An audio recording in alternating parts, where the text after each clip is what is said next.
Tuhan, hari ini kami ingin mengucap syukur kepada Tuhan.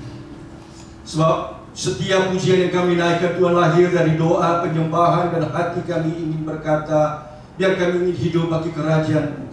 Segala puji, hormat, kemuliaan bagi nama-Mu ya Tuhan. Kami tidak ingin mencari lifestyle yang hanya mementingkan kepentingan diri kami sendiri. Hormat dan pujian bagi kami. Tetapi Tuhan, apapun yang kami kerjakan, apapun yang kami pikirkan, kami senantiasa mencari berbagai macam hal yang menyenangkan hati Tuhan, yang menaikkan pujian kami yang dalam kepadamu. Dan Tuhan, syukur kami berlimpah di dalam Engkau. Terima kasih Tuhan, pada waktu kami meninggikan, memuliakan dan mengutamakan Engkau, justru Tuhan, kami tidak pernah kehilangan sesuatu. Bahkan kami penuh dengan kelimpahan dan hati kami berlimpah dengan rasa puas dan syukur adanya. Namun pada waktu kami menyimpan dan bagi diri kami sendiri Tuhan, kami tidak akan pernah merasa puas dan kami akan menjadi orang yang menjadi miskin, penuh dengan ketakutan dan kecemasan, karena kami merasa apa yang kami genggam dan apa yang kami kumpulkan tidak pernah cukup bagi hidup kami. Hari ini kami datang kepadamu Tuhan. Jangan biarkan kami menjadikan berhala-berhala yang terbatas itu menjadi Tuhan pengganti Allah kami yang tidak terbatas adanya. Penuhi kami Tuhan pada pagi hari ini dengan firman-Mu dan lembutkan hati kami supaya kami menerima firman-Mu, dan jadikan firman-Mu Tuhan menjadi suluh yang terus menyala dan berkobar dalam hati kami. Dalam nama Tuhan kami Yesus Kristus kami berdoa. Amin. Silakan duduk Mas sekalian yang saya kasihi.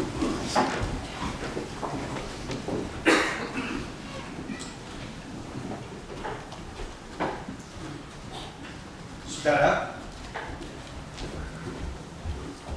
kita orang Asia, kalau melihat orang-orang bule lewat, kita tentu tidak sanggup untuk bisa mengenali perbedaan mana orang Jerman, mana orang Polandia, mana orang Prancis. Kita rasa muka semua orang bule sama.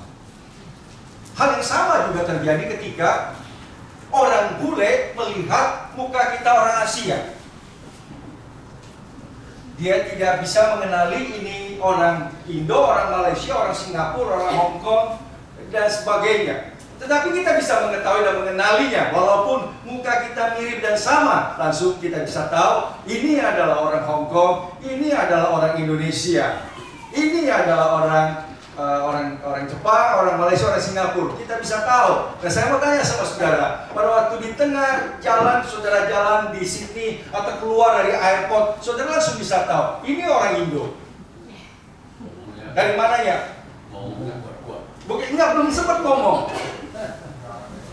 Kak, kenapa? Bawa banyak. Sama dengan Vietnam juga Pak. Iseng kemarin kita ke airport jemput sebagainya, dan saya bilang begitu keluar dari dorong sebagainya, saya pasti bukan orang Indo, begitu kan? Dan betul bukan orang Indo. Jelas sekali saudara sekalian, kita langsung bisa tahu itu adalah orang Indo dari cara jalannya. Karena dari semua orang Asia, kayaknya speed jalan orang Indonesia paling lambat.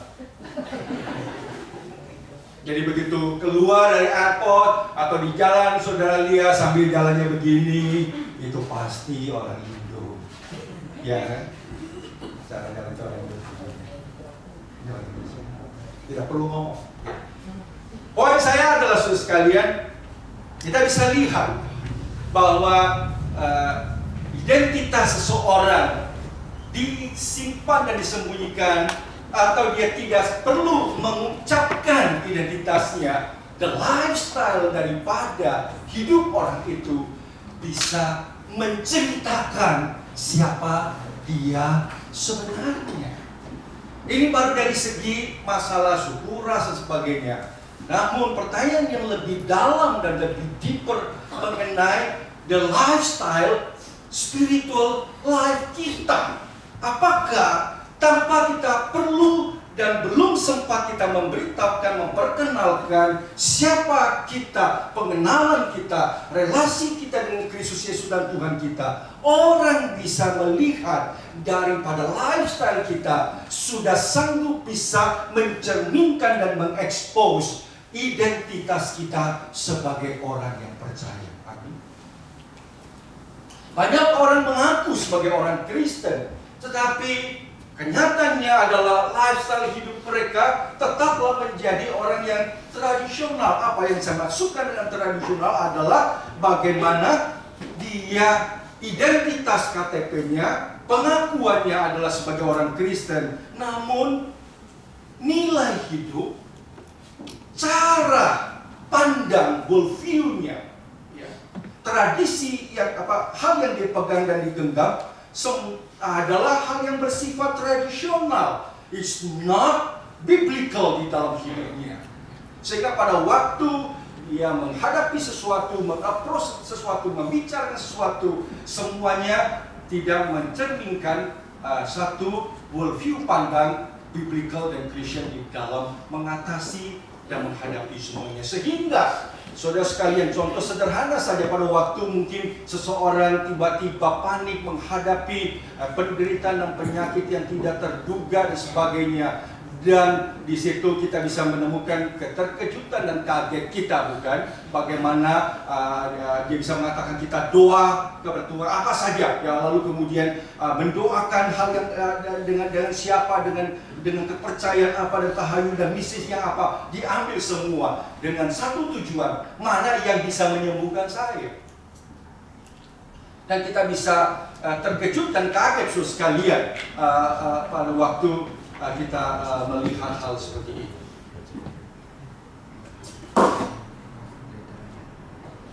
Kita boleh mengaku sebagai orang Kristen, tetapi mungkin orang tidak melihat bahwa lifestyle hidup kita itu adalah sebuah lifestyle yang sangat Kristiani. Pada saat yang sama, saudara sekalian, kita mungkin juga ingin menanyakan pada waktu orang melihat kita pergi ke sebuah denominasi, ada satu gereja tertentu, atau kita menyebut sebagai orang Kristen Reform. Bagaimana orang mengenal lifestyle kita sebagai orang Reform? Bukan dengan satu tujuan, saya orang Reform berarti saya membedakan saya dengan orang Pentakosta, orang karismatik, atau orang Katolik dan sebagainya. Saya percaya kita tidak boleh memandang denominasi bersifat seperti itu adanya. Tetapi kalau orang kemudian memahami kita sebagai orang Kristen adalah orang Kristen yang naif, orang Kristen yang picik, yang sempit pemikirannya, terlebih lagi yang mengenali kita sebagai orang Reform yang judgmental dalam hidup kita, menganggap diri paling benar, dan kita adalah orang yang terlalu pride di dalam hidup kita. So sekalian, di situ kita bisa melihat bagaimana pemahaman dasar fondasi teologi seseorang itu tercermin di dalam lifestyle kehidupan mereka. Dan saya harap saudara sekalian, pada waktu kita memahami hari ini satu perjalanan sejarah daripada reformasi seperti yang katakan tadi, pada waktu Luther menempelkan 35 dalil itu, tidak mempunyai tujuan untuk menganggap diri benar, tidak mempunyai satu tujuan ingin mengacaukan dan mendatangkan pemberontakan kepada Paus dan gereja Katolik. Dia adalah seorang priest pada waktu itu, imam. But apa yang dia inginkan adalah bagaimana saya as a Christian pada waktu, as a Catholic pada waktu itu, bagaimana lifestyle saya itu mencerminkan kehidupan saya sebagai seorang yang sungguh-sungguh menjadi pengikut Yesus Kristus. Hari ini kita akan lihat itu. Kita tidak mau bicara apa yang dulu, tetapi apa yang menjadi kekayaan spiritual, lifestyle dari satu fondasi teologis karena iman, because of grace, karena anugerah, Karena only saya berdasarkan kebenaran firman Tuhan. Apa artinya soli deo glory itu terekspresi di dalam satu lifestyle hidup. Saya ingin mengutip ucapan dari seorang hamba Tuhan yang bernama G.I. Packer. Seorang hamba Tuhan Anglican yang reform, saudara, dan beliau sudah meninggal tentunya. Dan G.I. Packer mengeluarkan kalimat ini, saudara sekalian, as a reform spirituality, seorang yang reform Christian, itu akan tercermin di dalam 3 aspek yang kita bisa lihat. The lifestyle dia. Jadi saudara sekalian, dari 1500, 1600, perjalanan 1700, 1800, saudara bisa melihat itu adalah satu perjalanan di dalam sejarah umat manusia, di mana gerakan daripada Protestan, gereja Reform dan gereja yang evangelical adanya menyatakan satu perubahan yang luar biasa di dalam kehidupan masyarakat. Universitas-universitas yang didirikan, dibangun pada waktu era 1500 sampai 1800, baik di Amerika, baik di Eropa, dilandaskan dari satu semangat dan api dari hidup orang Kristen yang ingin menjadikan kemuliaan Allah itu nyata dan hadir di dalam masyarakat. Yang mendorong hati daripada begitu banyak anak-anak Tuhan yang melihat pelayanan misi kepada suku-suku bangsa yang belum pernah mendengarkan Injil adanya. Yang tanpa kita sadari, begitu banyak daripada saintis-saintis yang muncul di tahun 1500 sampai 1800 itu adalah orang-orang yang digerakkan oleh satu kesadaran bagaimana medicine, surgery itu dengan melihat creation Allah yang begitu luar biasa, yang begitu indah, begitu teratur adanya. G.I. Packer katakan ada 3 kekayaan identitas reform teologi yang menciptakan 3 macam lifestyle itu. 1, there will be a pilgrim's mentality in the reformed spirituality. Ada mentalitas musafir, a pilgrim's attitude, lifestyle di dalam diri kekayaan spiritualitas reform. Yang kedua, there is a warrior of God mentality di dalam diri lifestyle spiritual reformasi. Itu seri khotbah saya 5 minggu berturut-turut bicara mengenai peperangan kita melawan kuasa-kuasa kegelapan.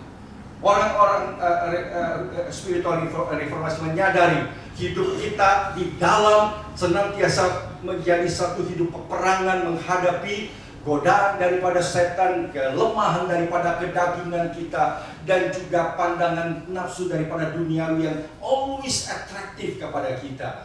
Dan mentalitas menyadari tidak ada hari kita lewati itu tanpa satu alertness, kita sedang berada di dalam peperangan roh. So, that's lifestyle as a pilgrims, and a lifestyle as a warrior. Satu lagi, kita bisa melihat the lifestyle of servant. Apapun yang mereka kerjakan, apapun yang mereka lakukan dan kemana saja mereka pergi, mereka membawa sebuah lifestyle.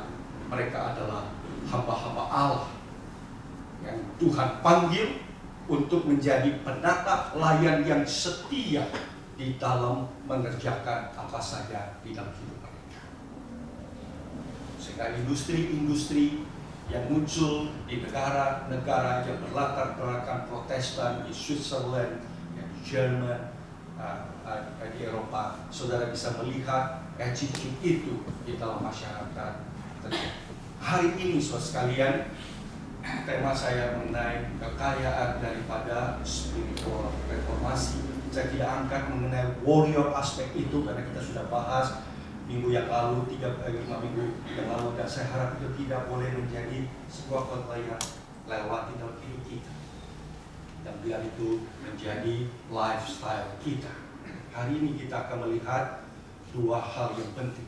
Bagaimana saudara sekalian, sebuah fondasi teologi, khususnya di dalam pemahaman daripada reformasi, di dalam pengertian bahwa Allah itu yang saya utamakan, karena iman, karena anugerah, solus Kristus, Kristus satu-satunya, dan karena fondasi berdasarkan firman Tuhan, itu memberikan semacam lifestyle yang seperti apa di dalam hidup kita.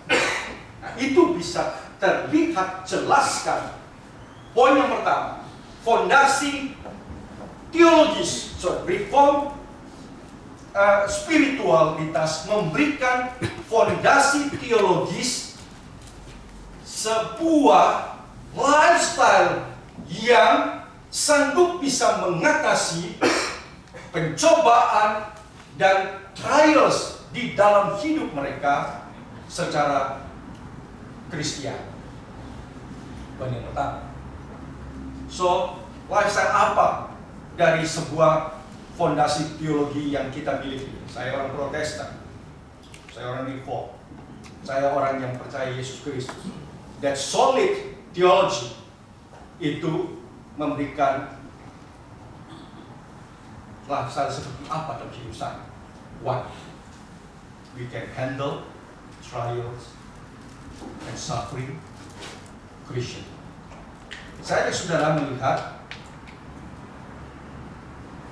kata kesasi Heidelberg sebagai salah satu katekismus yang pertama, yang paling awal lahir di dalam gereja Protestan. Dan itu mulai di Jerman ketika pangeran-pangeran yang di Jerman itu mengambil keputusan untuk melepaskan diri daripada pemerintahan Roma dan Spain pada waktu itu. Dia notabene dipengaruhi oleh Paus dan Katolik, dan mereka kemudian independen secara negara, tapi sekaligus juga independen di dalam keagamaan, dan itulah awal menjadi Reformation dan Protestan di Jerman, Luther dari sana.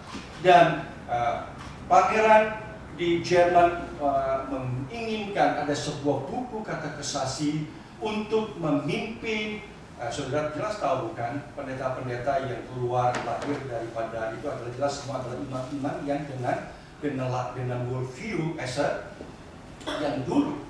Dan bagaimana mereka bisa memahami satu pandang pengajaran Alkitab yang begitu setia kepada firman Tuhan. Maka buku kata kesasi ini menjadi penuntun. Pada saat yang lain adalah kita bisa melihat sebuah kegerakan ini mencintai, mengasihi Tuhan di tengah-tengah satu kerinduan Allah Kristus itu lebih utama, keselamatannya itu lebih besar daripada tradisi gereja. Jangan lupa, itu adalah sebuah keputusan berhadapan dengan satu institusi yang sudah berjalan 1500 tahun dengan power, dengan money dan orang yang begitu kuat. Siapa kita sanggup bisa menghadapi hal itu? Digencet sedikit, kita akan habis dan mati, bukan? Itulah sebabnya perjalanan itu adalah sebuah perjalanan yang penuh dengan trials and suffering. Maka Heidelberg Katekismus, pertanyaan pertama merefleksikan itu. That our theology, the foundation of our theology, is the foundation that make us handle trials and suffering Christian. That's our spiritualitas. Dan itu adalah lifestyle yang seharusnya ada dalam hidup kita. Jadi langsung pertanyaan pertama, sehingga pada waktu kata kesasi ini diberikan, dan ini pertanyaan, dan ini adalah pertanyaan langsung bicara mengenai the focus of your life, bicara mengenai the goal of your life. Dan itu adalah pertanyaan yang pertama, dan dijawab, sehingga kemana saja engkau pergi itu menjadi pikiran yang seharusnya memenuhi dan merasuki pikiran kita. Sangat beda sekali dengan pertanyaan pertama daripada Westminster Confession.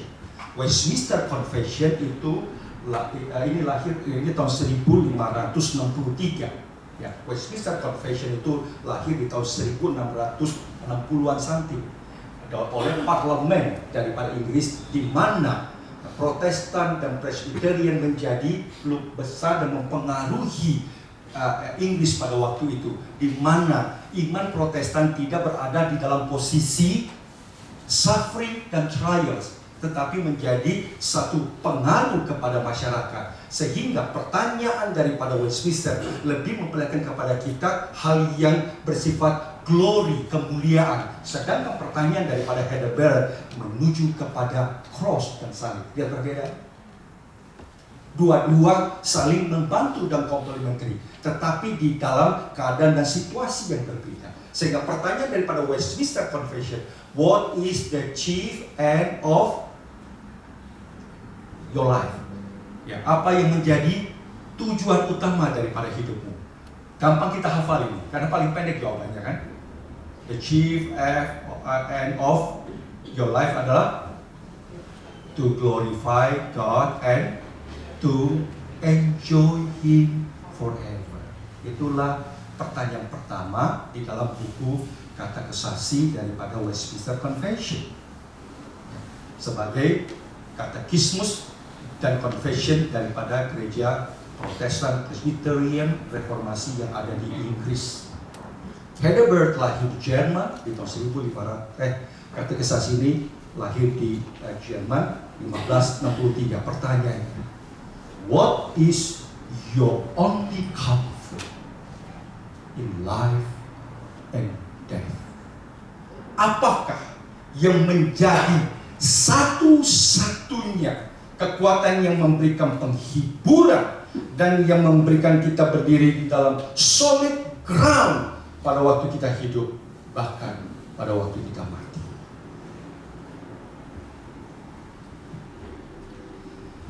Puji Tuhan, ada sebuah lagu yang baik, itu dipilih oleh Julian dan Brenda dalam pernikahannya. In life and Christ is our hope, in life and death.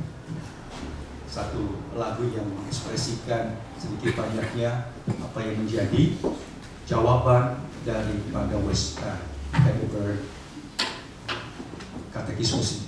Ya. What is your only comfort in life and death? That I'm not my own, but belong body and soul, in life and in death, to my faithful Savior Jesus Christ. Bahwa aku itu bukan milik aku sendiri saat ini. Di dalam tubuhku, di dalam jiwaku, di dalam hidupku, di dalam matiku, itu adalah milik daripada Tuhanku Yesus Kristus Juru Selamat.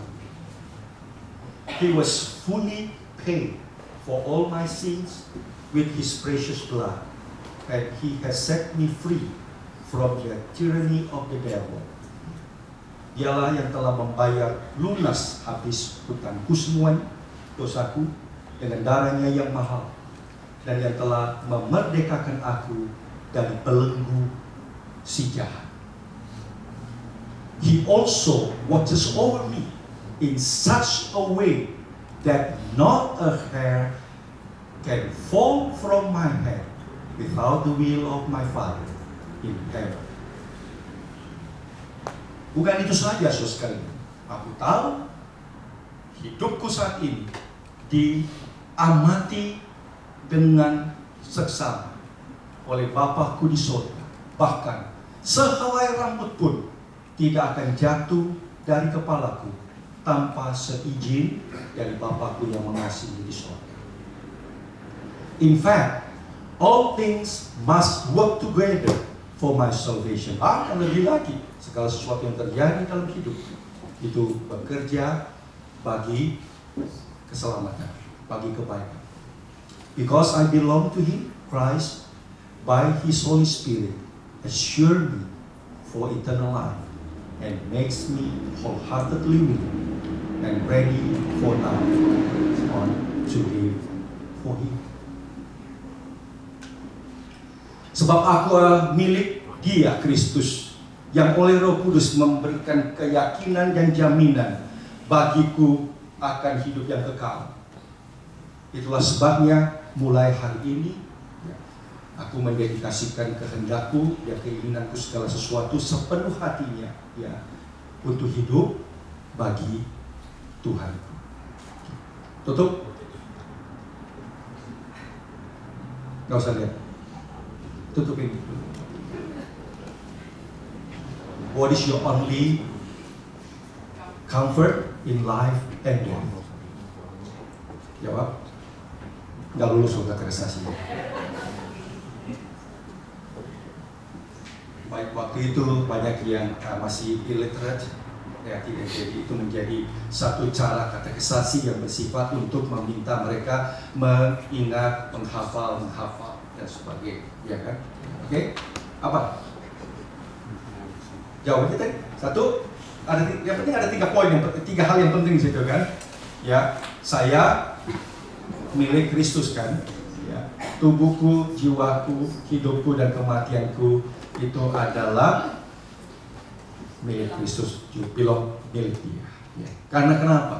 Karena Dia telah membayar lunas hidupku dengan darahnya yang mahal. Ya. Terus, dan telah melepaskan aku dari belenggu tirani daripada si jahat. Ya. Bukan itu saja. Ya, kita tahu dari detik ini Tuhan itu melihat hidup kita. Apa yang terjadi, sehelai rambut pun tidak akan jatuh dari kepalaku tanpa sepengetahuan Bapakku. There's about suffering, but there is a benefit in suffering. It's never purposeless, it's never chaotic, it's never brutal dalam hidup saudara. Dan itu tidak pernah bersifat destruktif dalam hidup saudara. Tapi bekerja bersama memelihara keselamatanmu sampai akhir. Poin terakhir apa? Karena sebab itulah mulai dari sekarang ya, aku akan menyerahkan hidupku sepenuh hatinya, mengerjakan dan melakukan apa yang menjadi kehendak Tuhan dalam hidupku sampai kepastian keselamatan yang aku terima di dalam Kristus yang telah diberikan dengan jaminan oleh Roh Kudus milik kita selama-lamanya. Oke. Ya. Pertanyaan itu sebenarnya mengingatkan kita sampai hari ini terus-menerus.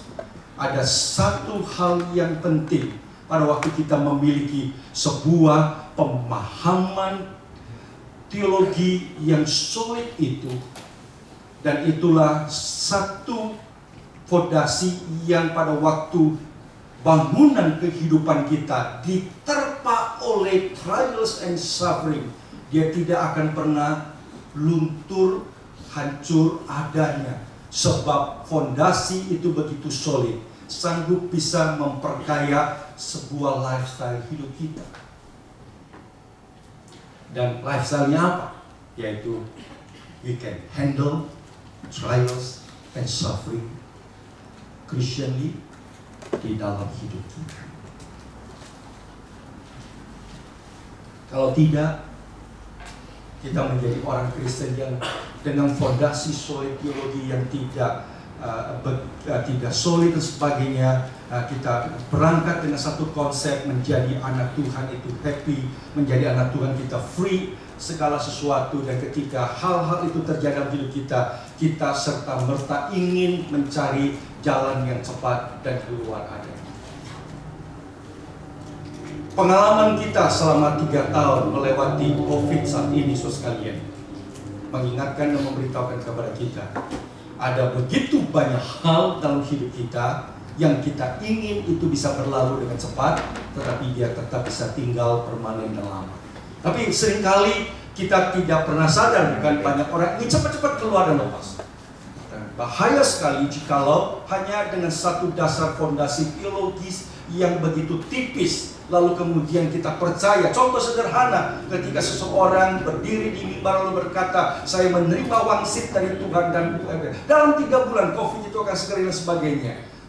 What kind of fondasi yang solid itu mempengaruhi daripada sebuah lifestyle hidup. Saudara yang saya kasih dalam Tuhan Yesus Kristus, saya percaya pada waktu kita mengenal Allah dengan lebih dalam, lebih ketat, lebih kuat, dengan pemahaman seperti ini, seperti yang dikatakan di dalam Heidelberg Catechismus, kita tidak akan pernah menjadi anak Tuhan yang goyah dan kehilangan pengharapan dan iman kepada Tuhan. Saya tidak akan bahas mengenai ini, saudara sekalian. Saya akan ajak saudara melihat kata convert yang muncul dari Heidelberg Catechismus itu juga menjadi sebuah ekspresi bagaimana pergumulan pengenalan Paulus, iman dia, fondasi teologisnya itu menjadi kekuatan bagi dia, bagi pelayanannya, dan bagi hidupnya. Saya dan saudara buka ayat yang akan kita baca pada pagi hari ini di dalam 2 Korintus pasal yang pertama ayat 3 sampai 11.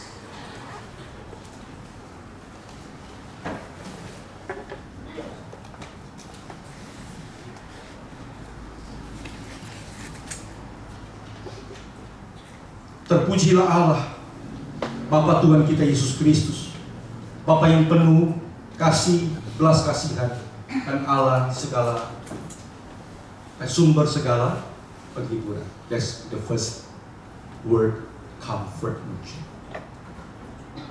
Terus, ya, the second word, comfort muncul, yang menghibur kami di dalam segala penderitaan kami, sehingga kami sanggup menghibur mereka yang berada di dalam bermacam-macam penderitaan dengan penghiburan yang kami terima sendiri dari Allah.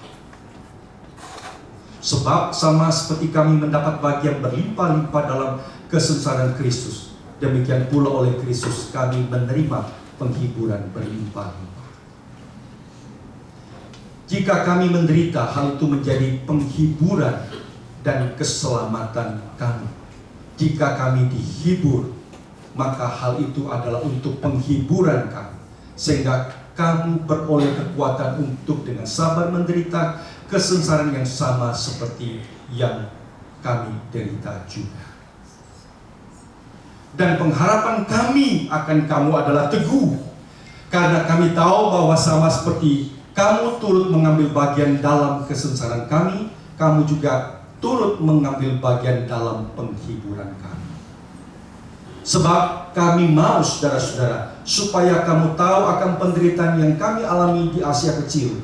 Beban yang ditanggungkan atas kami adalah begitu besar dan begitu berat, sehingga kami telah putus asa juga atas hidup kami.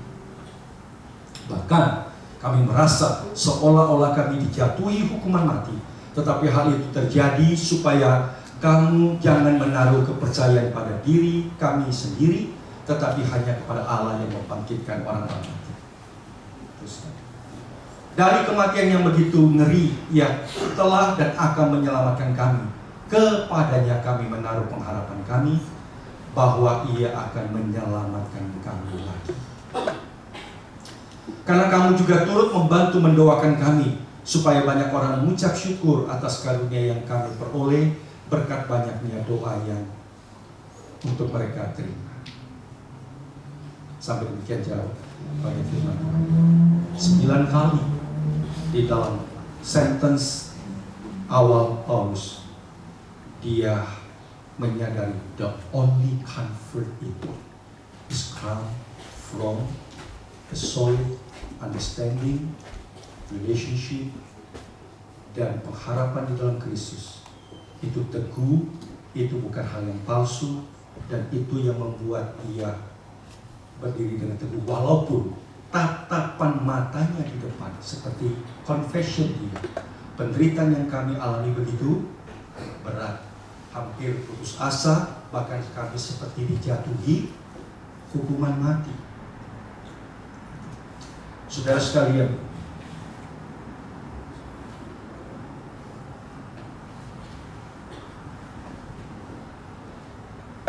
saya ingin mengutip ucapan dari George Whitefield, seorang hamba Tuhan di abad yang ke-18. Saya percaya saudara dan saya mengetahui dia seorang revivalist besar di abad itu. Dan beliau mengatakan, seorang hamba Tuhan akan menuliskan khotbahnya dan mengkhotbahkan khotbahnya yang betul-betul ditopang dengan kekuatan kuasa Allah pada waktu dia sedang ditimpa oleh salib yang berat atas mereka.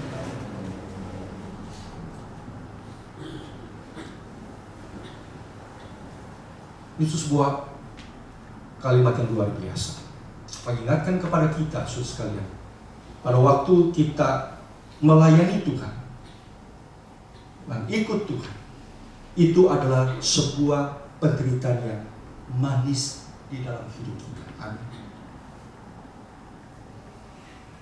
Dan pada waktu kita menyadari journey seperti itu adalah demikian adanya, kita walaupun mungkin berada di dalam perasaan hati yang hampir putus asa, kecewa, dan mungkin kita mau give up akan hal itu, kekuatan daripada kesadaran akan solid teologi yang kuat itulah yang membuat kita bisa handle our trials and suffering Christian. Amin. Itulah hidup yang kita perlu jalani sama-sama.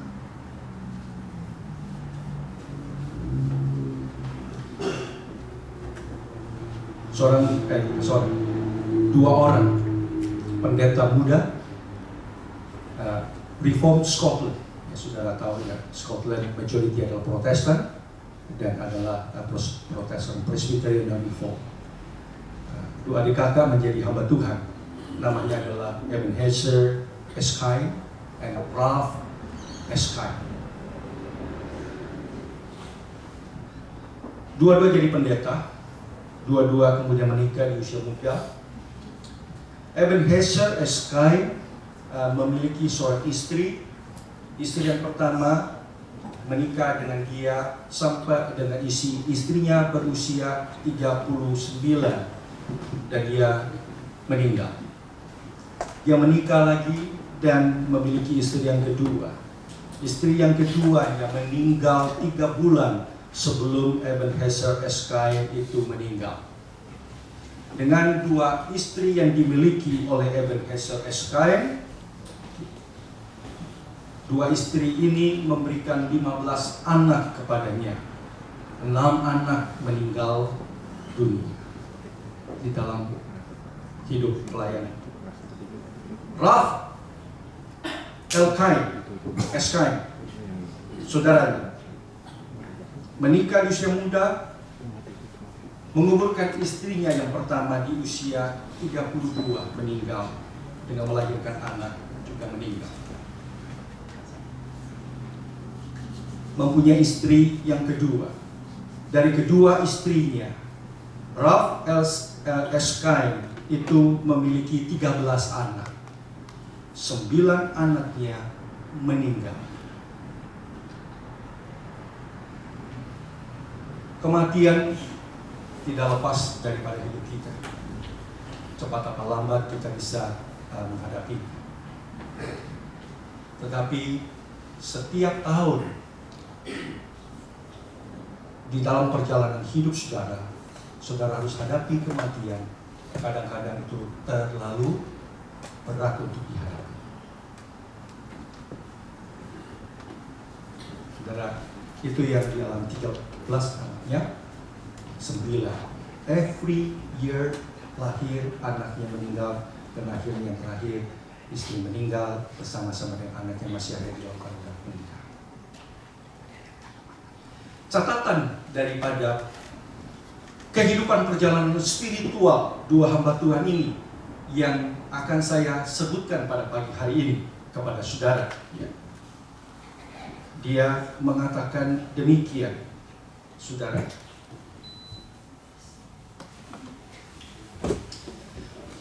Seperti yang saya katakan, yang melayani Tuhan adalah sebuah penderitaan yang berbuah manis.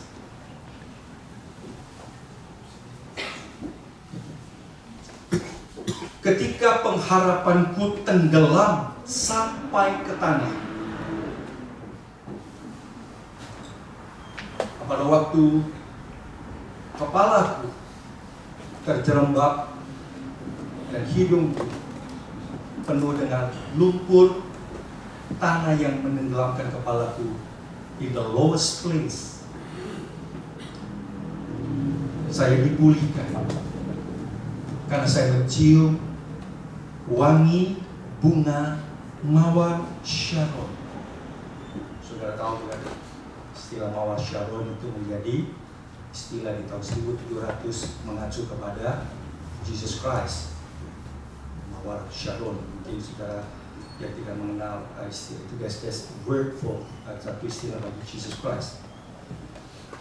Hidungku bisa mencium dan aku dipulihkan wangi dari daun mawar Sharon yang diinjak-injak di bawah. Justru mawar itu menghasilkan wangi pada waktu dia di squeeze di tanah itu. Dan itulah yang membuat aku bisa bangkit dan berdiri. Aku mengerti arti dari gagahku dan tongkatku mengawal aku melewati lembah kekelaman.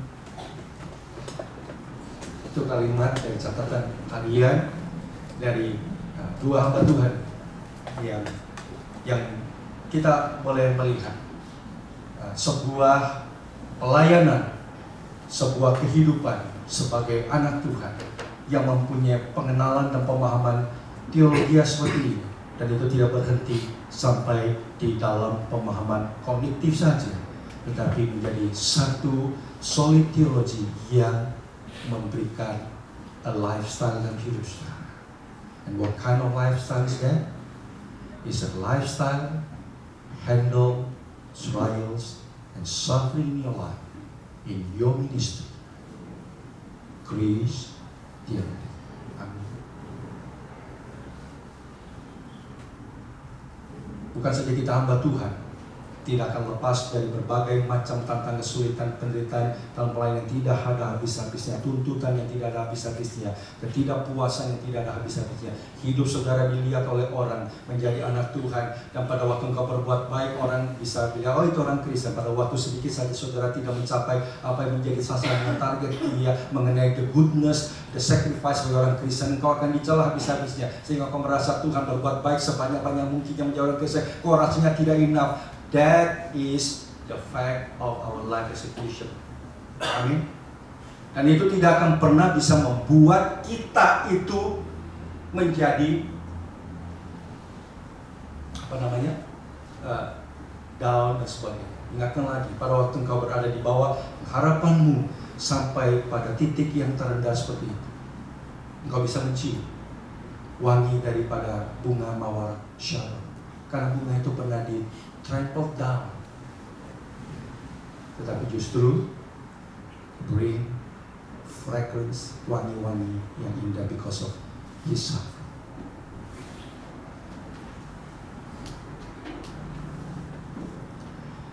Sudah sekali, saya akan akhiri khotbah saya di poin yang pertama saja.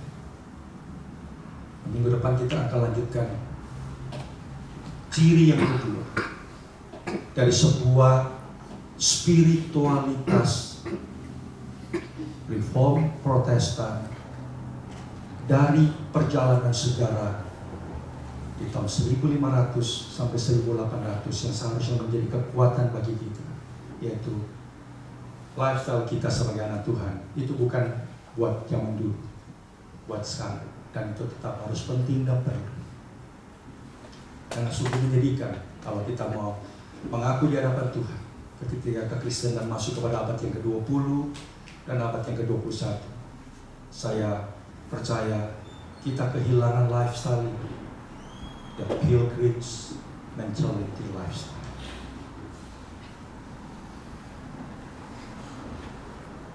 Dan itu diwakilkan dengan sebuah buku di tahun 1700 muncul, ditulis oleh John Bunyan. Judul bukunya adalah Pilgrim's Progress. Minggu depan kita akan sama-sama merenungkan hal ini. Pada hari ini saya ingin mengajak saudara melihat dan meresponi, dan semua lagu yang kita nyanyikan hari ini, semua lagu berbicara mengenai that kind of lifestyle ada. Pilgrim's mentality, kita sudah nyanyikan lagu yang tadi. Tuhan, biarlah aku boleh live a simply life to glorify Jesus Christ dalam hidup kita. Biar lagu-lagu yang kita nyanyikan hari ini tidak sekedar menjadi lagu yang ada, kita nyanyikan dan kita lupa. May God bless you. Mari kita berdoa sama-sama. Bapa dalam surga, terima kasih kami boleh belajar firman-Mu, melihat bagaimana perjalanan hidup Rasul Paulus hamba-Mu, menikmati comfort dari imannya yang teguh, kepercayaannya kepada janji Tuhan yang tidak berdusta, kekuatan yang datangnya bukan dari kekuatan dirinya, tetapi pertolongan daripada Tuhan. Dan semua itu Tuhan menjadikan Paulus sebagai seorang hamba Tuhan yang menjalankan sebuah hidup, mengimani dengan sungguh dan menjalankan dengan benar semua yang dia percayai dalam hidupnya. Tuhan, kami boleh mengenal Engkau dan kami boleh mengenal Engkau dengan benar. Kami boleh mendengarkan khotbah dengan benar. Kami boleh membaca buku yang baik. Kami tahu Tuhan, firman-Mu menjadi fondasi yang tertinggi dalam hidup kami. Dan biarlah Tuhan, apa yang kami kenal dan dengar itu menjadi sebuah lifestyle dalam hidup kami. Dan lifestyle itulah yang menjadikan sebuah identitas yang indah dalam hidup kami. Yaitu pada waktu kami hidup melayani Engkau, dan pada waktu kami hidup menjadi anak Tuhan, di tengah trials and suffering yang kami alami, kami bisa menghadapinya, meresponinya dengan jiwa Kristiani yang benar ada. Terima kasih Tuhan. Kami berdoa dalam nama Tuhan kami Yesus Kristus. Amin.